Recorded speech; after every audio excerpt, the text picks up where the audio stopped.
बच्चों, मैं प्रिया राठौर आपके लिए लेकर आई हूँ जो हमारा इम्पोर्टेंट चैप्टर चल रहा है यानी कि प्रकाश संश्लेषण, और उसका आज हम करने वाले हैं L7।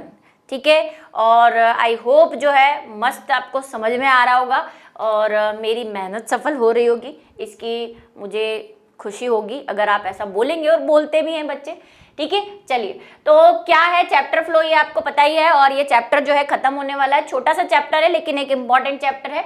आज हम पढ़ने वाले हैं क्रूसिलेशन एसिड मेटाबॉलिज्म, जिसको कैम चक्र भी कहते हैं। अब क्या है, और इसके साथ कुछ और दो तीन चीजें हम देख लेंगे, लेकिन इस बात से मैं आपको एक चीज जो बताना चाहती हूँ ये कि एनसीईआरटी में ये नहीं है, आपको बुक के अंदर नहीं मिलेगा, लेकिन ये इंपॉर्टेंट है नीट के लिए, है ना, और आगे के लिए भी, और आपको पता होना चाहिए इस बारे में। और मुझे लगता है कि आपके स्कूल्स में भी इसे जरूर बताएंगे, और नहीं भी बताए फिर भी मैं आपसे कहूंगी कि इसे छोड़े ना, इसे इग्नोर ना करें, क्योंकि इस पे क्वेश्चन आते हैं। ठीक है, चलिए तो शुरू करते हैं बात को। और कैम या क्रूसिलेशन मेटाबॉलिज्म क्या होता है और कैम साइकिल क्या होता है, तो ये पाया जाता है मरुद्भिद पादपों में, या हम कहें कि मरुद्भिद पादप में, या जो जीरोफिटिक प्लांट्स होते हैं जहां पे पानी की बहुत कमी होती है ना। तो पानी की कमी होती है तो आपको पता है इनका क्या जुगाड़ है, उसके लिए इनका ये जुगाड़ है कि ये दिन के समय अपने स्टोमेटा बंद कर लेते हैं। अब बात यह है कि जब दिन के समय अपने स्टोमेटा बंद कर लेते हैं तो फिर इनमें जो है लाइट रिएक्शन कैसे होती होगी, है ना, यही तो कहानी है कि लाइट रिएक्शन कैसे होती होगी। और लाइट रिएक्शन होती है तो भाई लाइट रिएक्शन में तो स्टोमेटा का कोई लेना देना है नहीं, वो तो सीधी ग्रेना पे गिरती है और वहां पे हो जाती है। अब लाइट रिएक्शन के तुरंत बाद जो रिएक्शन होती है यानी कि डार्क रिएक्शन, वो होनी होती है। तो यहाँ पे जो है वो साइकिल वही चलता है, यानी कि जैसा कि हमने किसमें देखा था, C4 साइकिल वाले में देखा था कि यहाँ पे C3 और C4 दोनों साइकिल चलते हैं। सेम वही कहानी है, बस कहानी में एक हल्का सा ट्विस्ट है जो आपको याद रखना है, इसके लिए ये स्पेशल है। क्या चीज, पहली इनके रंध्र दिन में बंद रहते हैं, तो दिन में ये CO2 तो ले नहीं पाते, तो दिन में ये क्या नहीं कर पाते, दिन में ये डार्क वाली रिएक्शन नहीं कर पाते। और मैंने पहले भी कहा था कि डार्क का मतलब अंधेरा, अंधेरे में होने वाली रिएक्शन से नहीं है, वो भी दिन में ही होती है। लेकिन इनमें C3 और C4 साइकिल अलग अलग समय पर चलता है, यानी कि पहले चलता है C4 साइकिल, उसके बाद रात को चलता है C3 साइकिल, क्योंकि दिन में इनके स्टोमेटा बंद हो जाते हैं और रात को खुलते हैं, तो रात को ये CO2 वगैरह लेकर रखते हैं। ठीक है, समझे इस बात को। अब क्या है कहानी, यहां से शुरू करते हैं हम। कुछ दो तीन चीजें हैं जो आपको याद रखनी है, इंपॉर्टेंट चीजें ही बताऊंगी। एक डायलॉग आपने सुना होगा, थप्पड़ से डर नहीं लगता साहेब, प्यार से डर लगता है। तो कई बच्चों का ये जो सवाल है कि क्या इनमें प्रकाश श्वसन होता है, ये भी एक सवाल बनता है। तो कैम साइकिल में प्रकाश संश्लेषण का, प्रकाश श्वसन का कोई डर नहीं होता, इनमें भी प्रकाश श्वसन नहीं होता। ठीक है, एक और चीज जो आपको याद रखनी है कि कई बार ये पूछा जाता है C3 साइकिल ज्यादा इंपॉर्टेंट है या अच्छा है, या C4 साइकिल ज्यादा इंपॉर्टेंट। तो आपको बात ध्यान रखनी है, C4 साइकिल ज्यादा इंपॉर्टेंट है, क्योंकि वहां पे प्रकाश श्वसन नहीं हो पाता और हमें प्रकाश श्वसन को ही कम करना होता है। तो जो C4 साइकिल है वो ज्यादा बेनिफिशियल है, क्योंकि हमने कहा था इसका महत्व ही यह है कि इसमें प्रकाश श्वसन नहीं हो पाता। तो इन जो कैम वाले जो पौधे हैं उनको प्रकाश श्वसन का कोई डर ही नहीं है, क्योंकि उनमें वैसे ही दो चक्र चल रहे हैं। इनको डर लगता है वाष्पोत्सर्जन से, वही प्रकाश श्वसन का डर नहीं है भाया, डर है इन्हें जल के उड़ जाने से, क्योंकि जल पहले ऐसे ही कम है। और अगर दिन में ये अपने स्टोमेटा खुले रखेंगे कार्बन डाइऑक्साइड लेने के लिए, तो दिन के समय इनका सारा जल उड़ जाएगा, जल बाहर चला जाएगा। तो इसी वजह से इनके दिन में स्टोमेटा बंद रहते हैं ताकि वाष्पोत्सर्जन कम हो। अब उस समय CO2 तो नहीं आ पाएगी, क्योंकि CO2 आती ही रंध्र से, स्टोमेटा से है।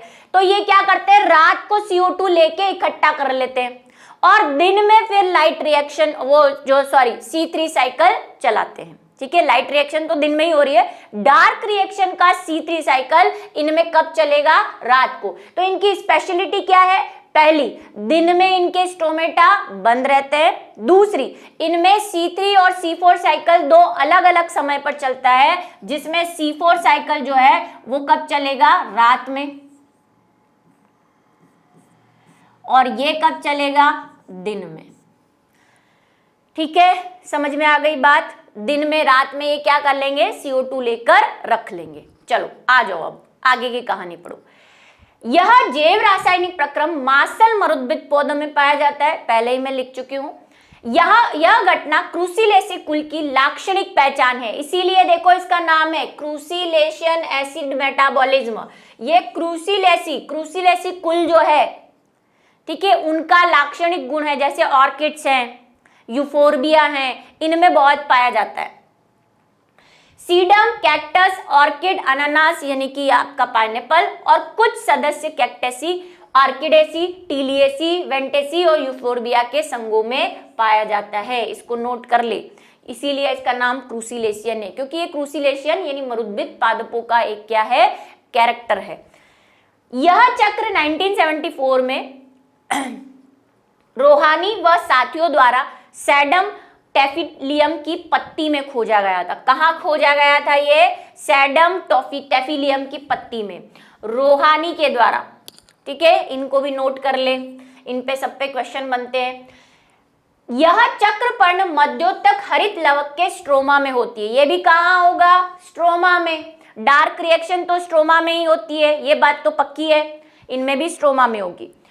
कैंप पादपों में स्कोटोएक्टिव रंध्र, स्कोटोएक्टिव का मतलब होता है रात में खुलने वाले रंध्र, उनको क्या बोलते हैं, स्कोटो का मतलब होता है रात। स्कोटोएक्टिव, रात में एक्टिव होते हैं ये, ठीक है, रंध्रों को कहते हैं स्कोटोएक्टिव। दिन में क्या रहते हैं, ये बंद रहते हैं, सिर्फ रात में खुलते हैं। पूरी रात के दौरान, है ना, ये रात में अलग काम करते हैं, दिन में अलग काम करते हैं। रात में C4 साइकिल चलाएंगे, दिन में C3 साइकिल चलाएंगे, इसीलिए ये उनसे अलग है। किन से, नॉर्मल C4 प्लांट से अलग है, क्योंकि वहां पे दोनों चीजें साथ साथ हो रही है। जैसे दिन रात वाला नहीं था, मैंने आपसे कहा दोनों ही रिएक्शन दिन में ही होती है, है ना, ऐसा नहीं है कि डार्क रिएक्शन रात को होती है। यहां पर ऐसा है, यहाँ पे रात में जो है वो क्या हो रही है, C4 साइकिल चल रहा है, और दिन में C3 साइकिल चल रहा है, दो अलग अलग समय पर। क्यों चल रहा है, इन रंध्रों की वजह से, पानी को बचाने के लिए। पूरी रात के दौरान पादप वायु से CO2 अवशोषित करते हैं, वैसे मैलिक अम्ल में परिवर्तित। सेम वही C4 साइकिल में क्या किया था, यहीं पे बना दूं, क्या किया हमने C4 साइकिल में, CO2 ली थी और CO2 से OOA ऑक्जेलो एसिटिक अम्ल बनाया था, 4 कार्बन वाला। ठीक है, रिवीजन करवा रही हूं एक तरह से, ये हम कर चुके हैं। ये कब हो रही है, डार्क में, यानी कि रात में हो रही है, रात में हो रही है। इसका मतलब अब मैं डार्क को रात लिख रही हूं, वरना डार्क आप समझेंगे डार्क रिएक्शन, रात में हो रही है। ठीक है, रात में CO2 और CO2 के साथ आपको पता है H2O आता ही है हमेशा, ये बात तो लिखनी ही है। ठीक है, C4 कंपाउंड बनता है ऑक्जेलो एसिटिक एसिड। ऑक्जेलो एसिटिक एसिड किस में बदल जाता है, मैलिक में या फिर एस्पार्टिक में। कल हमने पढ़ा था ये एस्पार्टिक में। ये क्या होते हैं, ये कहां पे हो रहा होता है, ये रात की रिएक्शन है, स्ट्रोमा में ही हो रही है। इसमें बंडल शीथ मेसोफिल जैसा कुछ भी नहीं हो रहा। ठीक है, वैसे मत सोचना, डायग्राम सेम रहेगा, लेकिन बंडल शीथ और मेसोफिल नहीं लिखना, सिर्फ रात और दिन लिखना है। इधर रात आ जाएगा, अब इधर दिन में क्या हो रहा है, ये मैलिक एसिड अंदर आ जाएगा, अंदर इन द सेंस इस डब्बे में आ जाएगा, है तो स्ट्रोमा में। मैलिक एसिड से क्या हो रहा था, मैलिक एसिड से टूटने से क्या बन रहा था, पाइरुवेट बन रहा था। पाइरुवेट बनते ही क्या रिलीज हो जाती है, पाइरुवेट बनते ही CO2 रिलीज हो जाएगी, और ये CO2 किसको मिल जाएगी, RUBP को। RUBP को मिलते ही कौन सा साइकिल शुरू हो जाएगा, C3 साइकिल। तो दिन में C3 साइकिल, रात में C4 साइकिल चलता है। ठीक है, इनमें समझ में आ गई बात। मैलिक अम्ल में परिवर्तित हो जाता है और कोशिका रस में संग्रहित हो जाता है, यही संग्रहित रहता है। कब तक, जब तक पूरी रात नहीं निकल जाती, है ना। रात निकलने के बाद जैसे ही दिन आया मैलिक अम्ल पाइरुवेट में बदल जाएगा। दिन के दौरान ऑक्सीकारी डी कार्बोक्सिलीकरण, ये तो अब आपको नाम याद हो गया होगा भाई, हर रिएक्शन में जहां पे भी कार्बन डाइऑक्साइड जुड़ रही थी वहां पे डी कार्बोक्सिलेशन हमने यूज किया, कार्बोक्सिलेशन यूज किया है। यहाँ पे कार्बन डाइऑक्साइड निकलेगी, है ना, मैलिक अम्ल से। दिन के समय मैलिक अम्ल से पाइरुवेट बनेगा तो क्या होगा, CO2 बाहर निकलेगी और क्या हो रहा है, इसको क्या कहेंगे, डी कार्बोक्सिलेशन। कार्बन डाइऑक्साइड बाहर निकल रही है, जब जुड़ती है तो कार्बोक्सिलेशन, निकलती है तो डी कार्बोक्सिलेशन। ठीक है, प्रक्रम द्वारा मैलिक अम्ल CO2 मुक्त करता है और यह CO2 C3 चक्र द्वारा कार्बोहाइड में बदल जाती है। पूरा C3 साइकिल चलेगा, फिर वही सेम केस, कोई अंतर नहीं है, वही वहां पे क्या आ जाएगा, RUBP, फिर PGA, फिर ट्रायोज और फिर पुनर्भरण। ठीक है, सेम वही 18 ATP और 12 NADP। ठीक है, सेम कहानी। C4 और C3 चक्र अलग अलग समय पर होता है। ये खासियत है, विशेषताएं आपसे पूछ ले केम साइकिल की क्या विशेषताएं, ये सब हम विशेषताएं लिख रहे हैं। केम पादपों में क्रांज आकार की अनुपस्थित होती है, इसलिए मैंने कहा यहाँ पे बंडल शीत और मीजोफिल मत बना देना, इनमें कोई क्रांज एनाटोमी नहीं है, इनमें बस दिन रात का फर्क है। O2 की उच्च सांद्रता प्रकाश संश्लेषण करती है। ठीक है, इनमें प्रकाश श्वसन भी नहीं होगा, यहां लिख दो, यहां पर इनमें प्रकाश श्वसन नहीं होगा। भाई जिसमें भी C4 साइकिल चलता है उसमें तो प्रकाश श्वसन की कोई बात ही नहीं कर सकते, प्रकाश श्वसन नहीं होता, मतलब ये भी अच्छे हैं C4 की तरह, क्योंकि C4 साइकिल चल रहा है इनमें एक। ठीक है, प्रकाश संश्लेषण कम होता है, बस नुकसान क्या है, प्रकाश संश्लेषण कम होगा, जितना दिन में होता है उतना कंपैरेटिवली उसके रात में उतना प्रकाश संश्लेषण यानी कि ग्लूकोज या बाकी चीजें हैं वो नहीं बन पाती। ठीक है, ये थोड़ा सा एक ड्रॉबैक है। तो ये क्या है, वाष्पोत्सर्जन बहुत कम होता है और इसीलिए रंध्र बंद किए जा रहे हैं। सबसे मेन इंपॉर्टेंट तो ये है, थप्पड़ से डर नहीं लगता, प्रकाश संश्लेषण से डर नहीं लगता साहेब, वाष्पोत्सर्जन से डर लगता है इनको। ठीक है, ये इनकी कहानी है। उच्च ताप पर भी CO2 स्थिर हो जाती है, इनको टेंशन नहीं है क्योंकि ये रहते ही मरुस्थल में, क्या कितना भी टेम्परेचर दे दो इनको कोई लेना देना नहीं है। ठीक है, बस इनको वाष्पोत्सर्जन नहीं होने देना, ये बचा के रखना है। पहला यौगिक OAA बनता है, इसीलिए C4 साइकिल बन रहा है, ऑक्जेलो एसिटिक एसिड।